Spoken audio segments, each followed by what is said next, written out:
네, 아침 묵상 시작하도록 하겠습니다. 우리 시간 함께 마음을 모아서 기도하겠습니다.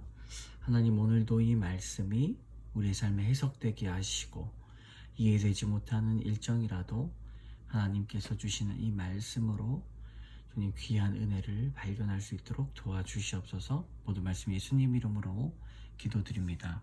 우리 침묵으로 말씀을 생각하시면서 잠시 기도하겠습니다.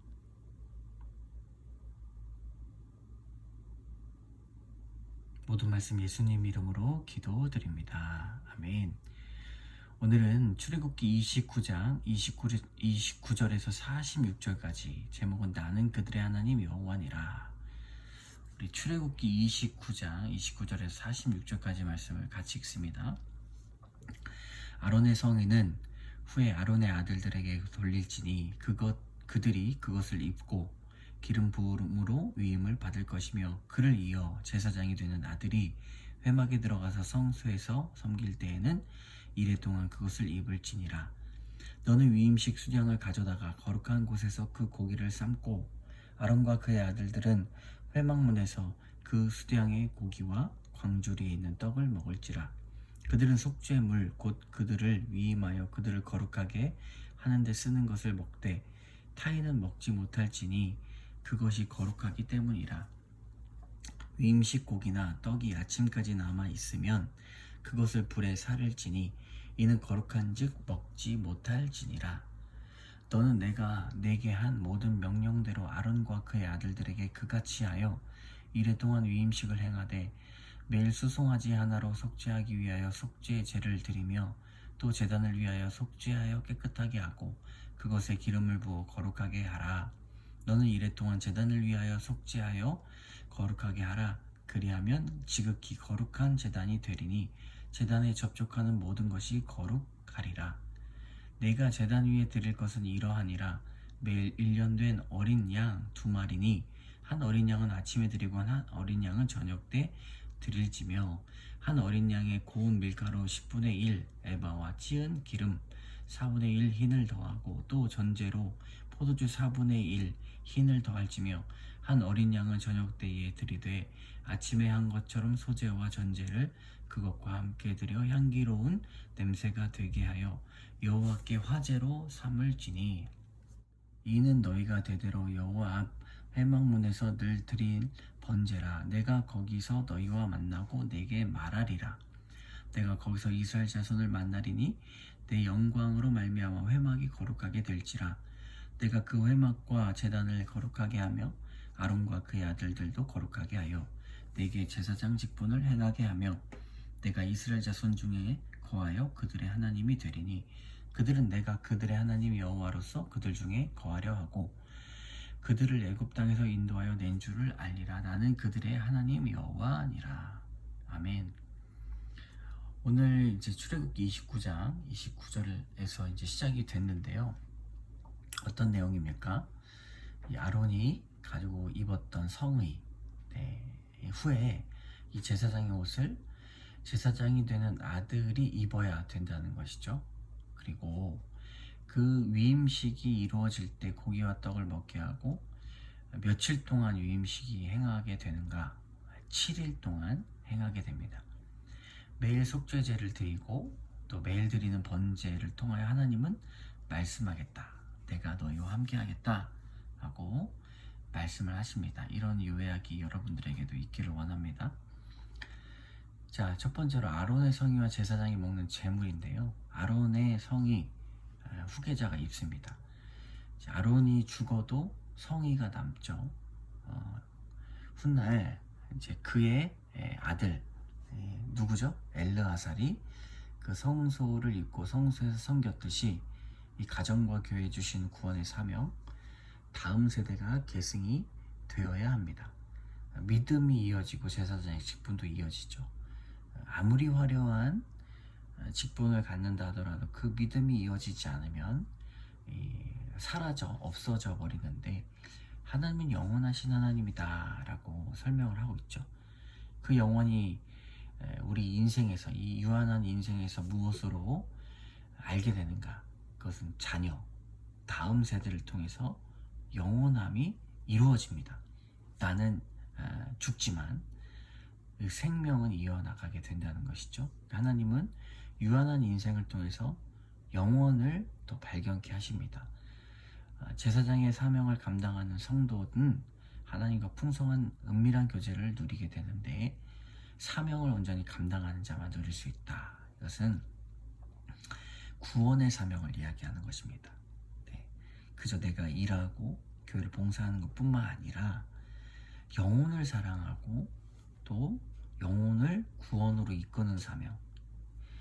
한국 교회가 발전이 되면서 교회 안에서 여러 가지 행사들이 있지만 가장 우선순위로 해야 될 것이 영혼을 살리는 일입니다. 그러니까 전도하고 복음을 듣게 하는 것뿐만 아니라 그들의 삶이 변하고 그들이 스스로 하나님의 말씀을 따라 회개케 하는 이 영혼 구원의 사명이 가장 중요하다는 것입니다. 이것은 대를 잇더라도 절대로 멈춰서는 안 된 일이죠.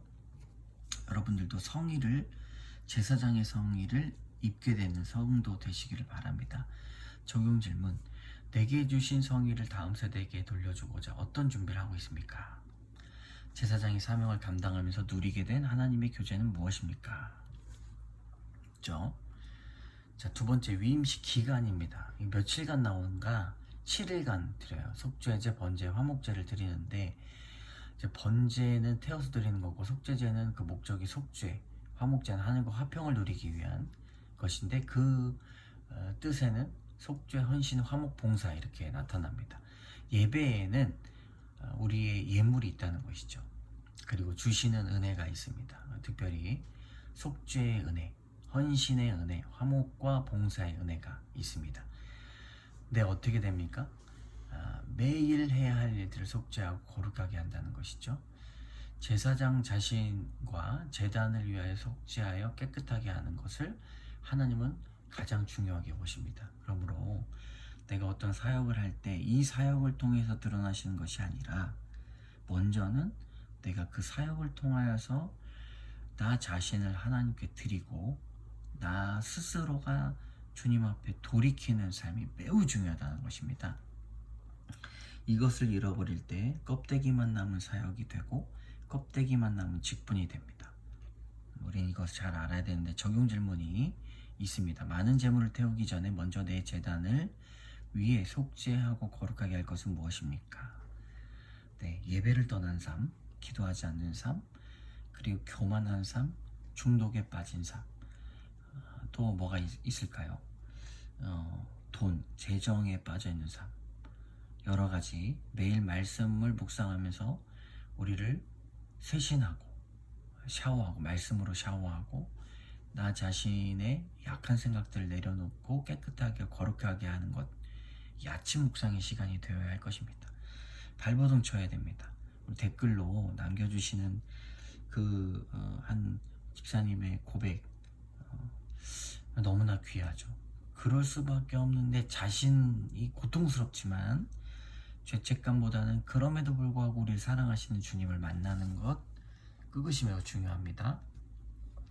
오늘 이러한 은혜가 있기를 원합니다. 하나님 말씀에서 발버둥 치고 은혜를 나누는 여러분들 되시기를 주님의 이름으로 축복합니다. 이런 간증이 있어요. 강영창 씨, 아빠가 더 이기적이잖아. 이건 읽겠습니다. 새 아이가 있는 저희 집은 하루도 조용할 날이 없습니다. 첫째가 동생들과 장난감을 가지고 놀다가 서로 더 많이 놀겠다고 실랑이 벌이는데 저는 첫째에게 한 번만 양보해주자 말했지만 첫째는 내 차례였잖아. 내 장난감인데 왜 가지고 놀지 못해 항변했습니다. 그래서 저는 동생 장난감보다 네 것이 더 많잖아. 그리고 동생들보다 네가 더 많이 가지고 놀았어 하였고 너 정말 이기적이다 라고 말했습니다. 첫째는 아빠가 더 이기적이잖아 하고 씩씩대며 방문을 쿵 닫았습니다.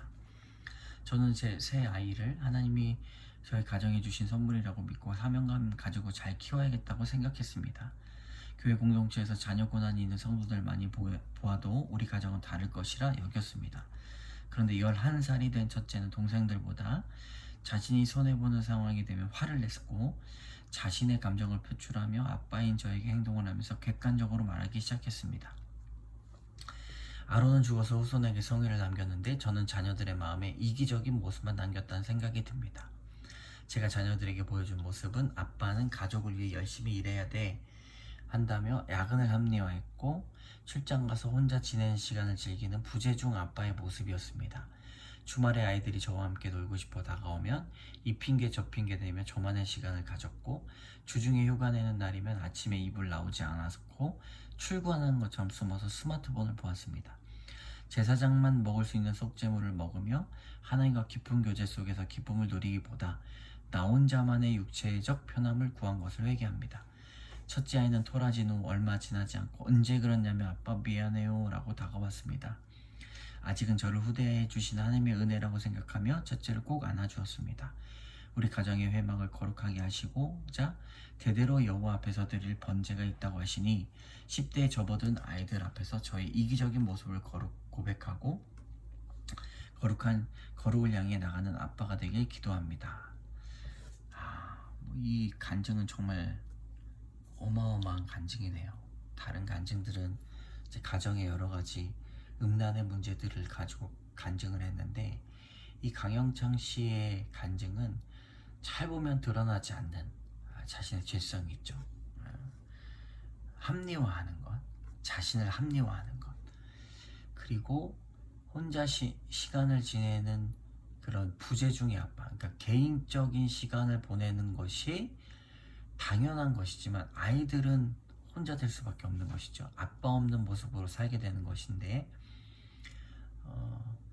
이 모습을 보면서 이기적인 모습을 회개하게 됩니다. 저도 아들의 영혼 구원을 위해, 자녀들의 영혼 구원을 위해 오늘 손과 발이 가는 수고하는 적용을 해야 될 것 같다 생각을 합니다. 더욱더 몸 관리도 잘하고 아이들의 영혼 구원을 위해서 아빠로서 좋은 관계가 되는 그런 적용이 있기를 원합니다. 함께 기도합니다. 참 좋으신 하나님, 내가 수고하고 내가 헌신하는 것은 내 뜻을 내려놓고 내가 하나님 앞에 나갔다는 그런 교만함이 있을 때가 많이 있습니다. 내가 할 일 다 했습니다. 나는 더 이상 못합니다 라고 합리화했던 저를 용서하여 주시고 말씀 앞에서 제사장만 먹고 마시며 주님과 대화 나눌 수 있는 귀한 복을 매일 아침마다 이루어갈 수 있도록 주여 도와주시옵소서. 하나님, 내가 합리화하지 않고 주 앞에 말씀으로 돌이키는 자 되게 하시고 오늘도 자녀를 위해서 손과 발이 가는 적용이 있게 하여 주시옵소서. 그것이 헌신이 아니라 하나님 앞에 은혜를 받은 자로서 살아가는 성도의 모습이 됨을 기억할 수 있도록 인도해 주시고 우리를 새롭게 하여 주시옵소서. 모든 말씀 예수님 이름으로 기도드립니다. 아멘. 여러분 주시는 말씀으로 오늘 짧게 기도해 보시기 바랍니다. 기도합니다.